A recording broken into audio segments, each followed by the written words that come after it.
বিকট বিস্ফোরণে কেঁপে ওঠে মিরপুরের রূপনগরের আশপাশ। শব্দ শুনে দৌড়ে যান স্থানীয়রা। দেখতে পান শিয়ালবাড়ির দুটি প্রতিষ্ঠানে ভয়াবহ আগুন। সকাল 11:30 বা 10টা 10:30 থেকে এখান থেকে মনে করেন একটা বিস্ফোরণ আওয়াজ হয়। আমরা এখানে ভার্সিটির স্টুডেন্ট ছিলাম, তো হঠাৎ করে আমরা জানলা দিয়ে দেখি যে এখানে হলো মেইনলি আগুন জ্বলতেছে বা মানে সমস্যা হইতেছে। কেমিক্যালের গোডাউন থেকে প্রিন্টিং ফ্যাক্টরিতে, পাশের ওয়াশিং ফ্যাক্টরিতে এবং তার আশেপাশে যে রেডিয়াসের মধ্যে যে কয়টা প্লট ছিল সব জায়গায় আগুন পৌঁছেছে। এবং এই পুরা এই যে একটা আবাসিক এলাকার মধ্যে এরকম যে গোডাউন, এই নিয়ে এলাকাবাসী অনেক দিন ধরে অতিষ্ঠ।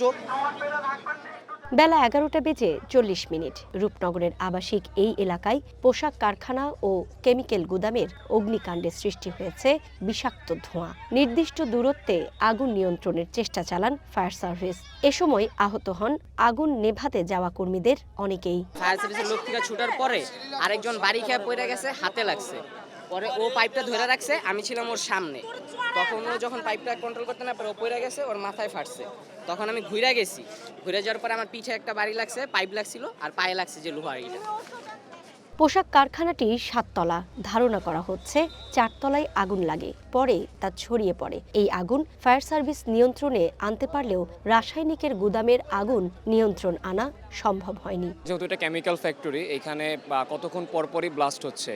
আপনার এটা সাংবাদিক কর্মী এবং আমরা সাধারণ যারা আছি সবার নিরাপত্তার জন্যই আমরা ওখান থেকে সরে আসার জন্য বলা হচ্ছে। এখান থেকে যখন বড় ধরনের আগুন হয়ে যায় তখন আমরা এই আশেপাশে কোনো আপনার ফায়ারের কোনো লাইন ছিল না, তখন আমরা রাইজিং গ্রুপ থেকে পানি আমরা হেল্প করি।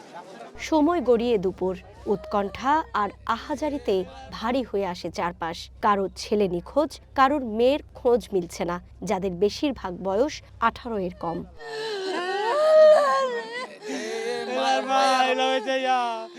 ছবি আর পরিচয়পত্র হাতে নিয়ে কান্নায় ভেঙে পড়েন স্বজনরা। অভিযোগ করেন ফায়ার সার্ভিস আর স্বেচ্ছাসেবকদের জানালেও পদক্ষেপ নেয়নি কেউ।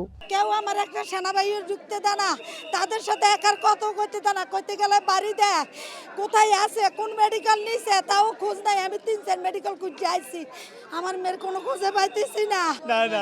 বাবা পড়ে গেছি আমার পায়ে, আমি জীবনটা চাকরি করেছি না, নতুন ঢুকছে গো।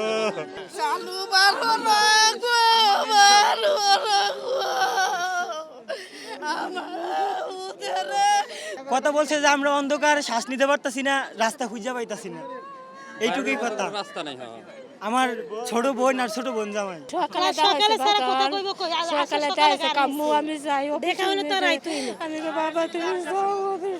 পরে ফোন দিছি, চিল্লাইতাছে, আগুন আগুন করে আল্লাহ আল্লাহ করে চিল্লাইতাছে।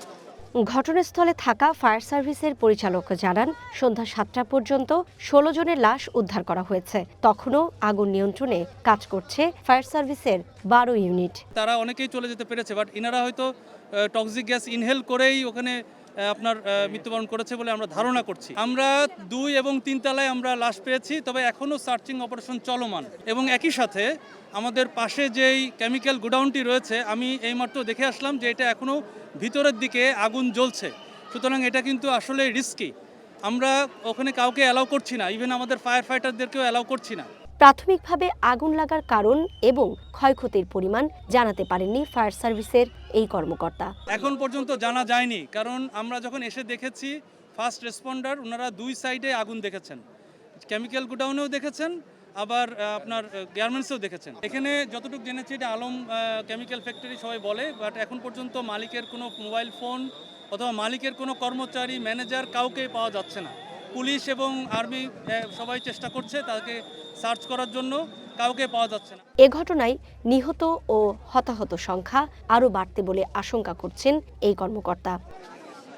সুকন্যা আমির, ওয়ান নিউজ, ঢাকা।